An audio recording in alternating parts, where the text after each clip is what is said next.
என்னுடைய அன்பான சகோதர சகோதரிகள் அனைவருக்கும் என்னுடைய பணிவான வணக்கங்கள். பயணம் கிருஷ்ணகுமார் சேனலுக்கு உங்களை வரவேற்கிறேன். இந்த வீடியோ உங்களுக்கு கண்டிப்பாக பிடிக்கும். காரணம் என்னென்னா, நம்மளுடைய ஆன்மீக வளர்ச்சிக்கு இந்த வீடியோவும் ஒரு துணையாக இருக்கும்னு நான் நம்புகிறேன். புதுசாக பார்க்குறவங்க இந்த வீடியோவை சப்ஸ்கிரைப் பண்ணிக்கோங்க.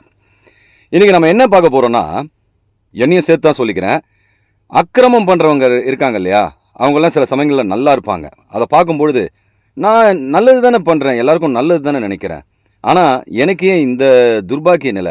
ஆனால் அக்கிரமம் பண்ணுறவன் பாருங்கள் நல்லா இருக்கான், ஏன் இந்த கடவுள் ஓரவஞ்சனை வச்சுருக்காருன்னு என்னையும் சேர்த்து நாம் எல்லாருமே புலம்புவோம். ஆனால் அந்த புலம்பல் ஏற்றது கிடையாதுன்றத ஒரு கதையை படிக்கும்போது தான் நான் தெரிஞ்சுக்கிட்டேன்.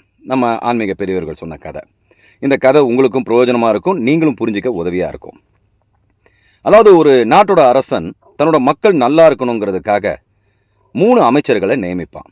இந்த 3 மந்திரிகளும் அவங்களுக்கு தேவையான நிதியை ஒதுக்கி இதை மக்களுக்காக செலவிடுங்க, மக்கள் எல்லாரும் நல்லா இருக்கணும்னு சொல்லுவான். கொஞ்ச நாள் போகும், அவங்க மேலே ஏகப்பட்ட கம்ப்ளைண்ட். சரியில்லை மன்னா, இவங்கெல்லாம் இப்படி பண்ணுறாங்க அப்படி இப்படின்னும் போது உடனே அரசன் யோசிப்பான். அப்புறம் அவங்க 3 பேரையும் சபைக்கு கூப்பிட்டு, என்னையா என்ன பிரச்சனை, ஏன் இப்படி பண்ணுறீங்க, எல்லோரும் உங்கள் மேலெல்லாம் கம்ப்ளைண்ட் வருது.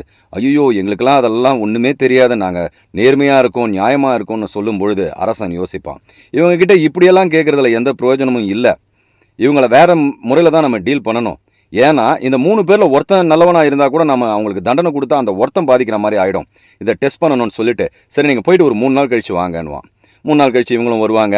உடனே அவன் சொல்லுவான், உங்களுக்கு மக்களுக்கு இன்னும் சிறப்பாக செய்கிறதுக்காக சில ட்ரைனிங் கொடுக்கறதுக்கு இருக்கேன், அந்த ட்ரைனிங்கில் நீங்கள் பாஸ் ஆகிட்டிங்கன்னா உங்களுக்கு ப்ரொமோஷன்ஸும் உண்டு, சம்பளமும் ஏற்றி தருவேன் அப்படின்னு. உடனே இவங்க சரிம்மா பண்ணுறோம் அப்படின்வாங்க.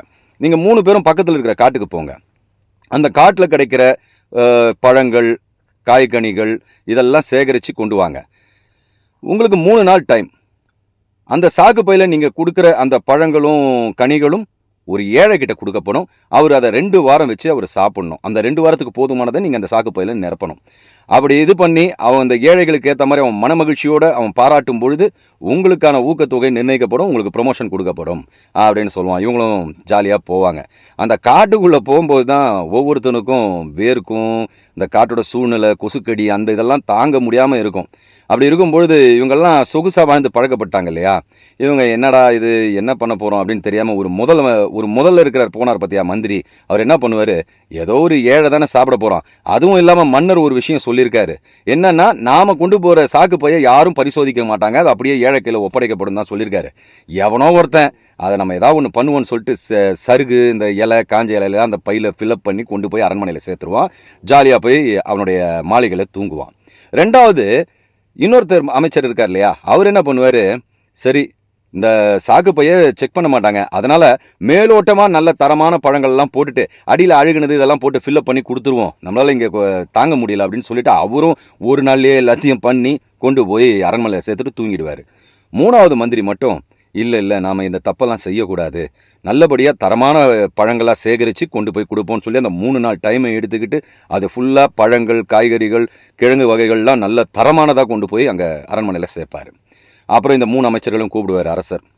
எப்பா, நீங்கள் 3 பேரும் மூட்டைகளை கொண்டு வந்திருக்கீங்க, சரி எனக்கு ரொம்ப திருப்தியாக இருக்குது, ஆனால் ஒரு விஷயம் என்னென்னா, உங்கள் 3 பேருக்கும் 2 வாரம் பாதாள சிறையில் அடைக்கும்படி உத்தரவு போட போகிறேன். உங்களுக்கு சாப்பாடு தண்ணியெல்லாம் எதுவுமே கிடையாது, தண்ணி மட்டும் கொடுக்கப்படும். சாப்பாடு நீங்கள் கொண்டு வந்தீங்க பார்த்தீங்களா மூட்டை, அதை வச்சு தான் நீங்கள் 2 வாரம் ஓட்டணும்னு சொல்லிட்டு அவங்கள சிறையில் தள்ளிடுவார். முதல்ல ஒரு அமைச்சர் இருக்கார்ல, அவர் கொண்டு வந்த சருகு மூட்டை அவருக்கு கொடுக்கப்படும். அதை பிரித்து பார்க்கும்போது சருகுகள் தானே அதில் இருக்கும், காஞ்ச சருகு அவர் எப்படி சாப்பிட முடியும், பசியோடு அந்த ஆள் பட்னியோடு இறந்து போயிடுவார். 2வதாக ஒருத்தர் வந்தார் பார்த்தீங்களா, அந்த அமைச்சர் ஓரளவுக்கு நல்ல பழங்கள்லாம் மேலோட்டமாக வச்சு கீழே அழுகினதை தானே வச்சார், 2த்தையும் மிக்ஸ் பண்ணி எப்படியோ 2 வாரம் உயிர் வாழ்ந்துருவார்.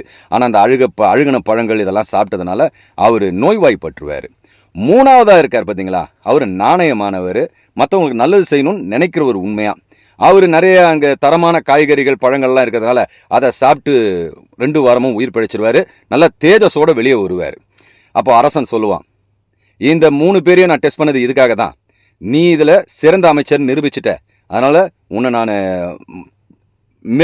மேல் பதவிக்கு கொண்டு போகிறேன், நல்ல சம்பளத்தையும் கொடுக்குறேன்னு சொல்லி அவர் ஆக்கிடும். இந்த கதை எதுக்காகனா, இதில் நம்ம ஒரு விஷயத்தை புரிஞ்சுக்கணும். மூட்டை என்பது நம்மளுடைய ஜென்மத்தில் நாம் செய்கிற பாவ கணக்குக்கு தான். பாவம் புண்ணியம் எல்லா கணக்கும் அந்த மூட்டையில் அடங்கும். இதை அடுத்த பிறவியில் நமக்கு கடவுள் கொடுத்துருவான். ஆனால் அவன் உங்களுக்கு எல்லா சுதந்திரத்தையும் கொடுத்துட்டான்.